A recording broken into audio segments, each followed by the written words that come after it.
Grand master குகேஷுக்கு ரீசெண்டாக கேல் ரத்னா விருது கொடுக்கறதா சொல்லியிருக்காங்க. அப்படி இந்த கேல் ரத்னா விருதுனா என்ன, அது ஏன், எப்படி, யாருக்கு கொடுக்குறாங்கன்ற விஷயத்தெல்லாம் பார்க்கலாம் வாங்க. கேல் ரத்னா இது ஒரு இந்திய வார்த்தை. இதை தமிழில் டிரான்ஸ்லேட் பண்ணோம்னா கேல் அப்படின்னா விளையாட்டு, ரத்னா அப்படின்னா ரத்தினக்கல் அப்படின்ட்டு அர்த்தம். ஸோ விளையாட்டுக்கான ரத்தினக்கல் அப்படின்ட்டு இது பொருள்படும். இந்திய விளையாட்டுத்துறையோட மிக உயரிய விருதுனா அது இந்த கேல் ரத்னா விருது தான். 1991ஆம் ஆண்டு முதல் ஒவ்வொரு ஆண்டும் விளையாட்டுத்துறையில் பெரிய சாதனைகள் பண்ணக்கூடிய வீரர்களுக்கு இந்த கேல் ரத்னா விருது கொடுக்கப்பட்டு வருது.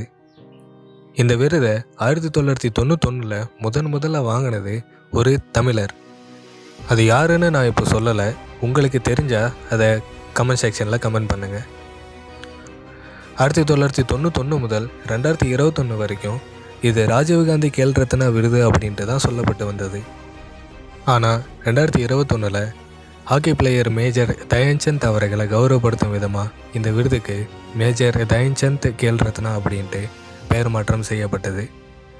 இந்த அவார்டில் ஒரு பதக்கம், ஒரு அங்கீகார சுருள், மேலும் 25 லட்சம் ரூபாய் மதிப்புள்ள பணம் கொண்ட பணமுடி பையும் இருக்கும்.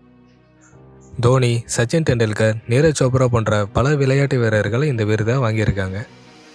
இப்போ இந்த அவார்டுக்கு ஒரு வீரர் தேர்வு செய்யப்படுறாருனா அதுக்கு பின்னாடி பல ப்ரொசீஜர் இருக்குது.